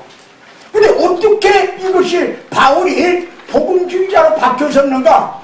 이렇게 차분하니까는 율법주의자였다가, 그러니까 더 다시요, 다메섹 도상에서 예수 믿는 사람 이제 결박하려고 갈 때까지 복음주의자였어요. 근데 해보다 더 밝은 빛이 비치니까 갑자기 복음주의자로 변했다. 그건 아니라는 거죠. 여러분, 그렇게 핵심이 됩니까? 우리가? 그러면 이 점을 추적해보자는 거죠. 그래서 우리가 내가 지금 사울과 같이 이제 사울에서 바울이로 내가 변했는가? 난 아직 사울 상태에 있는가? 아니면 난 바울이 된 건가? 복음 전도자가 된 건가? 우리 자신을 여기에다가 비춰보는 거예요. 그러니까 이게 굉장히 유익하고 또 중요하죠. 그러면은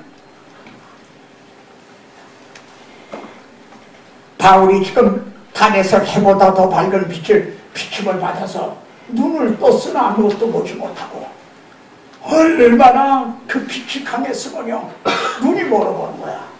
그래서 사흘 동안을 보지 못했다고 했어요. 그리고 이 바울이 바로 예루살렘으로 간 게 아니에요. 나보다 먼저 사도된 자들을 만나려고 예루살렘으로 가지 않냐고. 그리고 아라비아로 갔다가 여기에 대해서 자세한 그거는 얘기를 안 하고 있어요. 그러니까 우리는 몰라요. 그렇지만 우리가 한번 추론을 해볼 수밖에 없는 거예요. 바로 그는 주님을 만난 다음에 내가 가서 베드로를 만나야 되겠구나. 예루살렘으로 간 게 아니라 아라비아 사막으로 갔어요. 광야로 간 거예요. 갔다가 다메섹으로 돌아왔노라. 그리고 그 3년 만에 베드로를 만나기 위해서 예루살렘으로 갔다는 거죠. 그래 이 3년 동안에 무슨 일이 일어났냐는 거죠. 사울이 율법주의에서 복음주의자로 사울에서 바울이 된 이것이 이걸 더듬어 볼 때 이 3년 동안에 무슨 일이 일어났냐 이거죠. 내가 너에게 전한 건 사람에게서 받은 것도 배운 것도 아니다. 내가 주의 계시로 말미암은 거다. 갈라디아서에서 분명히 그렇게 말합니다. 내가 누구에게 배운 게 아니다. 그러면은 이 3년이 베드로, 요한, 야곱이 3년 동안 주님 따라다니면서 배웠잖아요. 그래 사도가 됐잖아요. 그래 이 3년이 박해자 사울이 사도 바울이 되는 우리 주님하고 독대한 개인 교수를 한 그런 기간이 아니었겠느냐. 이건 그럴듯한 추론인 거죠. 이를 통해서 율법주의자가 복음주의자로 사울에서 바울로 이름까지 바꿔버리고 정말 이게 터닝 포인트가 말이죠. 전환점이 이게 된 거 아니냐. 이렇게 추론해 보는 건 가능한 겁니다. 그러면은 그 사이가 어떤 일이 있냐면요. 바울이 주님을 만난 거예요. 그냥 대박 할렐루야 그랬을 것 같아요. 무서워하는 영에 사로잡힐 거예요. 이거부터 하면 좋다는 말이야. 내가 스데반을 죽이는데 가평 투표를 썼고 억지로 예수를 부인하게 하고 자기가 진술한 게 사도행전에 나오잖아요. 예수를 옥에 가두기도 하고 억지로 저주하게 하기도 하고 내가 그랬었다 이거야. 그래도 성이 풀리지 않아서 내가 다메섹으로 갔나이다. 아그리파 왕 베스도 앞에서 그걸 딱 얘기해요. 이제 이걸 어떡하면 좋단 말이냐. 무서워하는 종의 영에 사로잡힌 여러분 이 단계를 거쳐야 합니다. 이 무서워하는 종의 영 여기에 붙들려서 정말 죄가 무섭고 지옥이 무섭고 심판이 무섭고 이걸 두려워하는 종의 영. 이 영은요 거듭난 것도 아니에요. 거듭나지 않은 것도 아니에요. 로마서 7장의 사람은요 거듭나지 못한 사람이 오라 나는 사방의 목에서 누가 나를 건져주랴 나를 죄 아래 팔렸도다 그럽니까? 거듭나지 못한 사람이 불신자들이 그럽니까? 아니죠. 그럼 거듭난 사람이 그럽니까? 그건 거듭나지도 않은 그 중간 상태와 같은 무서워하는 종의 영에 바울은 그럽니다. 이렇게 무서워하는 종의 영을 받지 않냐고. 너희가 다시 바울이 그럼 종의 영을 받을 때가 있었다는 거죠. 다시 무서워하는 종의 영을 받지 않냐고. 그것도 성령의 역사예요. 그것도요. 오순절 강림할 때 형제다 우리가 어찌할꼬 한 것도 성령의 역사죠. 너희가 회개하고 예수를 믿으라. 그러면 하나님이 약속하신 성령을 받으리니. 그래서 그날에 3,000명이 회개하고 그리고 세례를 받고 조계역을 받지 아니하고 양자역을 받았으므로 우리가 아빠 아버지라 부르짖나니라. 여러분 이 경험이 있었느냐? 조계역에서 두려워 떨고 있던 그 상태에서 양자의 영을 받은 거예요. 이제 아들의 영을 받은 거예요. 그래 아빠 아버지하고 이제 똑같은 말씀이 갈라디아서도 나와요. 근데 거긴 부르나니라 돼 있어요. 근데 여기 부르짖나니라 했어요. 그렇게 돼 있어요. 그러니까 바울이 사울에서 바울이 될 때에 두려워하는 조계 영에 얼마인지 모르지만 사로잡혀 있다가 거기에서 성령에 의해서 죄와 사망의 법에서 너를 해방하였습니다. 그때 폭발적으로 입이 터졌다는 게 아빠 아버지 하고 말해요. 이 부르짖음 그게 터져나. 여기 양자라는 말이 있는데요, 로마에서는 무슨 네로도 양자였다는 그런 얘기가 있죠. 예를 들어서 노예를 양자로 삼았다고 그래요. 그러면 아들이 되는 거 아니에요. 양자가 됐으니까. 근데 또 어제까지 노예였던 내가 100원 주인님한테 아빠 아버지 그러겠어요? 그게 나와나요 입이? 주인님 그러지. 그리고 무서워 여전히 떨고 그러지. 너 이놈아 너는 이제는 종이 아니야. 우리 집에 입적을 했어. 양자야. 나보고 아빠라고 불러봐. 입이 떨어지나요? 아빠라는 말이 나오겠나? 왜 그렇게 쉽게. 그러다 어느 날 입이 터질 거예요. 입이 터져서 아빠 아버지라 부르짖나니라. 그래서 사울에서 박혀져 사울에서 복음 전도자, 복음을 위해서 순종한 바울이 되고 율법주의에서 복음주의자로. 내가 이제 7장은 율법으로 섬기는 삶은 어떻게 비참한 줄 아느냐. 내가 다 그런 경험을 했다. 그러니까 자기를 1인칭으로 해서 나는 그런 과정을 겪었다. 너희가 율법에 묵은 것으로 섬기면 어떻게 되는 줄 아느냐. 이것을 묘사하고 있다. 그래서 앞에서 나온 겁니다. 내가 다윗의 집과 은총과 간구하는 심령을 부어주리니, 은총과 간구하는 회개력인 거죠. 그럴 때 찌른바 그를 보면서 이렇게 애통한다. 그래서 이렇게 따로 여러분이 아버지를 쫓아 부모를 쫓아 어려서부터 예수 믿다가 어떻게 하다가 목사가 된 신학교 가고 목사가 된 거 아니냐 이거예요.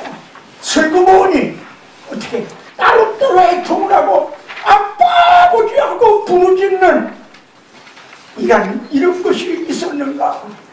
회개하는 목적지는 시온산이지 신의 산이 아니다. 그러나 반드시 신의 산을 통과해야 거기에서 율법을 받아 죄를 깨닫고 그 율법이 나를 몽화 선생이 돼서 그리스도에게로 인도한다 이래요. 여러분의 우리들은 신의 산을 통과했는가? 통과하고 복음을 만나고 그리스도를 만났는가 묻고 있는 겁니다. 자, 보십시오. 그런데 앞에서도 얘기했죠. 오늘날은요, 로마서 7장에 머물러 있는 성도도 만나기가 어려워요. 로마서 7장에 머물러 있는 사람도 없어요.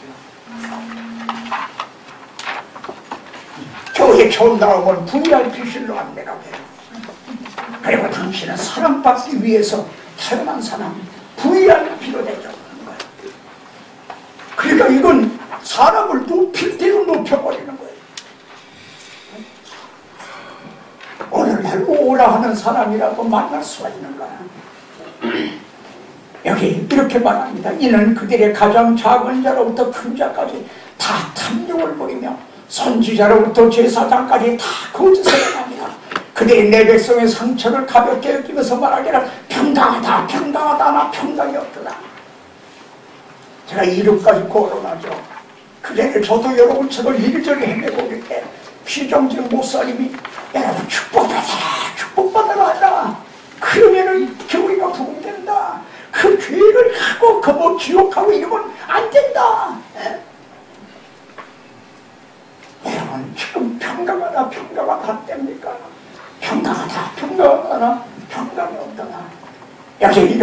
나옵니다. 15. 그들이 가증한 일을 행할 때 15절부터 나와요. 선지자로부터 제사장까지 다 거짓말을 행한다. 근데 그들이 가증한 일을 행할 때 부끄러워하겠느냐? 오늘날 한국에 가증한 일이 얼마나 자주 여기저기 일어납니까? 부끄러워했느냐?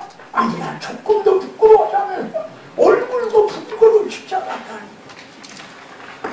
불신 세계가 그럽니다. 그러면 교회라도 그러지 말아야 될 거 아니에요. 근데 교회는 한숨 더 떠도 부끄러워하겠느냐? 아니, 얼굴도 부끄러지지 않았어요. 에베소서에는 이렇게 말합니다.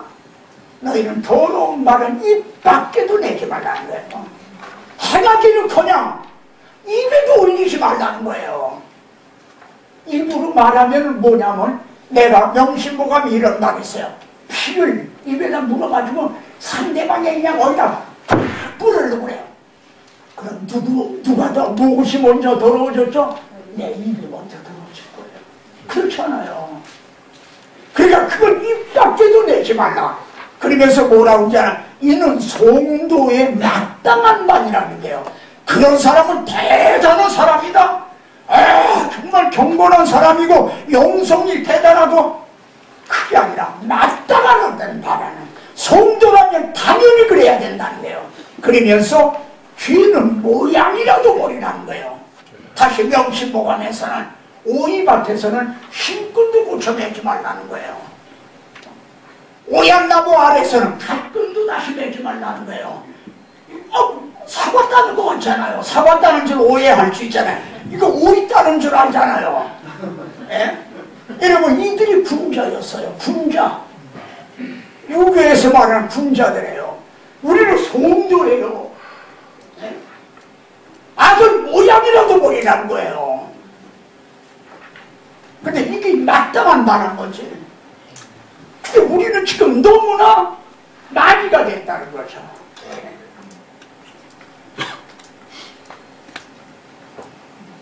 그래, 하나님은 그러고 내가 그들을 엎드러지는 자와 함께 엎드러질 것이요 내가 그들을 벌하니 그때 그들이 거꾸로지리라.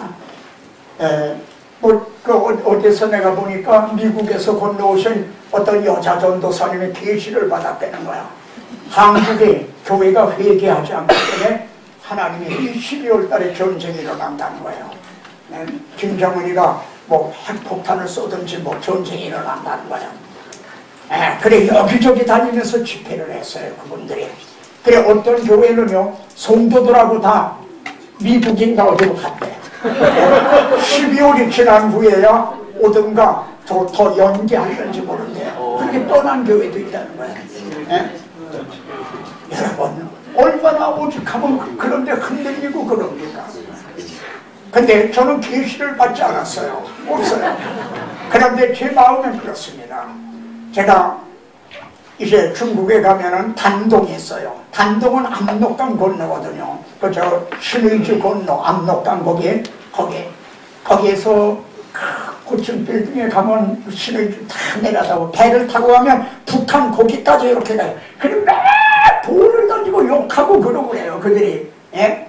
거기 가서도 참 붙들고 기도했고, 또 이제 저기 가면 어디 도문이라는 데가 있어요. 저기 연길 거기에서 한참 또 들어가면 도문은 두만강이에요. 두만강 철길이 있는 거긴데 그 건너가 남양이에요. 아주 가까워요.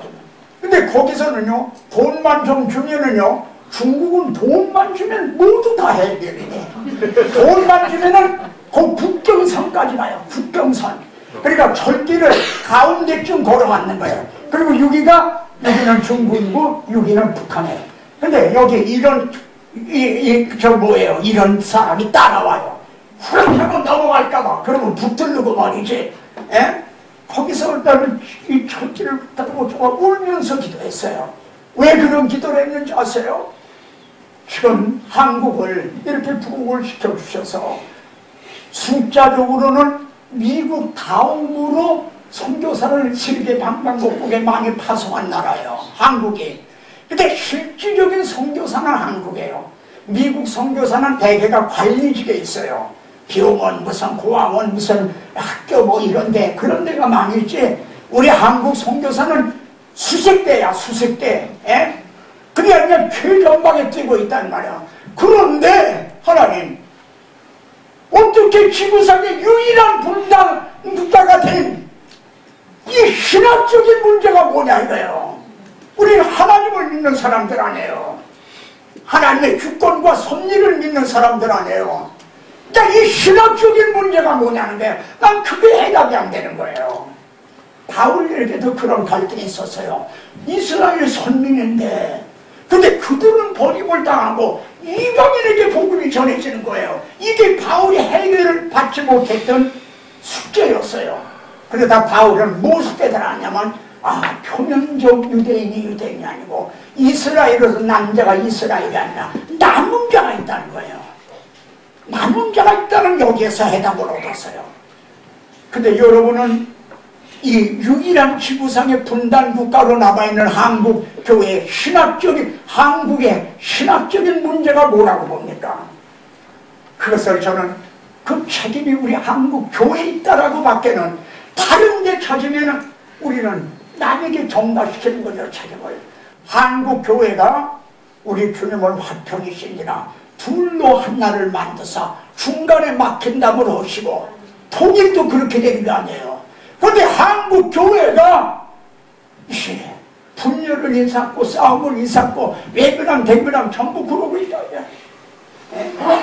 그러니까 이대로 나가다가 하나님이 이스라엘을 유대인들을 바벨론에 팔듯이 어떤 일이 일어날 것이다. 김정은이 보세요. 예측이 불가한 사람이에요. 그 사람은 이성적으로도 바로 된 사람이 아니고 거기에 사탄이 들어가서 그 정신 뭐 하나에서 뭐 하나 누르기만 하면 오늘처럼 당장 지금 날라오를지도 모르지. 그렇잖아요. 그 사탄이 들어가요. 마귀가 들어간단 말이에요. 거기에 예측 불가능한 인간이에요. 그들은 위협천만한 거야. 우리 그 상태에서 살고 있으면서 평강하다 그리고 교회 안에서도 싸우고 이러고 있는 거예요. 내가도 장군이요 6.25 때 9.28 서울을 수복을 했어요. 그래 그때 당시에 중앙청이죠. 거기다 태극기를 올린 게 해병대였어요. 제가 해병대 출신이거든요. 근데 영화에서는요 국군이 태극기를 올렸어요. 그러니까는 해병대에서 막 항의를 한 거죠. 그러니까 이렇게 짜증기를 한 거예요. 국군이 올리는데 멘토는요 여기에서 나가기는 지금 해병대가 태극기를 올리고 있습니다. 올리는 거는 지금 국군이 올리는데 해병대가 올리고 있습니다. 이렇게 한 거예요. 그런데 수복 후에 내가도 사령관의 성명서가 나와요. 근데 그 뒷부분이 뭔 줄 압니까? 주기도문이에요. 내가도 사령관이 그 서울을 다시 찾았다는 거죠. 수복을 한 그 성명서의 뒷부분이 주기도문을 끝나는 거예요. 우리가 우리에게 죄 지은 자를 살려준 것 같이 올라가면서 빨갱이라고 죽였죠. 내려오면서 또 저거라고 죽였죠. 우리가 우리에게 죄 지은 자를 그러니까 우리에게 일용할 양식을 주옵시고 정말 그때 얼마나 배가 고프고 그랬나요? 저는 맑은 가루를 먹었어요. 맑은 가루가 뭐냐면 이제 밀가루를 도정을 하면 맨 나중에 이제 꼭 시멘트 같은 게 나와요. 시멘트 같은 색깔이 꼭 그래요. 그거를 죽을 쓰면요 시멘트 풀어놓은 것 같아요. 회색 빛깔이에요. 그걸 사료로도 못 써요. 근데 그걸 사다가 애들이 먹고 거의 독소가 있으니까 막 어린애들이 배가 아파서 말이지 막 뒤틀고 우리 그랬어요. 집사람이 막내 낳고는 눈이 멀어버렸어. 영양실조가 돼서. 우리에게 일용할 양식을 주시고 우리가 우리에게 죄 지은 자를 살려준 것 같이. 그리고 아멘으로 끝나요. 기자가 물었어요. 6.25의 난 원인이 어디에 있는 줄 압니까? 뭐라고 대답하잖아요. 전쟁은 신학적인 문제입니다. 그래서 전쟁은 용모한테 속한 것이니 성경은 그렇게 답변하잖아요. 신학적인 문제라는 거예요. 그런데 우리는 이걸 신학적으로 지금 생각을 안 하고 있잖아요. 교회가 이러니까 한국 경제도 보세요. 여러분 중국 가보세요. 정말 너무 안타까운 게 그냥 중국은 엄청나요. 여러분 상상도 못할 정도로 이제 발전했어요. 100층짜리가 넘는 건물들이 세계에서 제일 많은 데가 중국이에요. 뭐 상상을 못할 정도로. 오직 걔가 김정일이가 갔다가 상해를 보고 여기 천지 개벽을 했구나 그랬으려고요. 정말. 그런데 우리는 인조시대처럼요. 뭐예요? 예? 이제 노론 소론 남인 북인 해가지고 살듯이 지금 계속 그러고 있잖아요. 그들이 나라를 위해서 그러나요? 다음에 정권을 누가 잡는가? 그것 때문에 그러는 거지. 그런데 그것이 교회의 우리의 이것과 무관하지가 않다는 거죠. 항상 이스라엘은요 아주 조그만 나라였어요. 그런데 구약 성경은 이스라엘을 중심에서 돌아가고 있어요. 역사가. 오늘날도 세계사는 교회를 중심에서 교회를 축으로 해서 돌아요. 지구가 지구의 축을 통해 돌듯이 교회를 중심해서요. 근데 지금 한국교회가 어떤 상태에 있습니까? 그런데 나라가 편안할 수가 있습니까? 그런 가운데 통일이 돼서 평화가 올 수가 있습니까? 나는 이건 신학적인 문제로 보는 거예요. 계시를 받거나 그런 건 아니지만 성경 말씀을 통해 볼 때 언제 어떤 무슨 일이 징계가 우리에게 다가있는지 그러지 않고는 한국교회에 회개할 가망이 없어. 가망이 없는 거예요. 지금 그러고 있지 않는가요? 자, 여기서 이렇게만 하면 안 돼요. 여기서 이제 8장이니까 여기서 멈춰야 되겠네요. 자,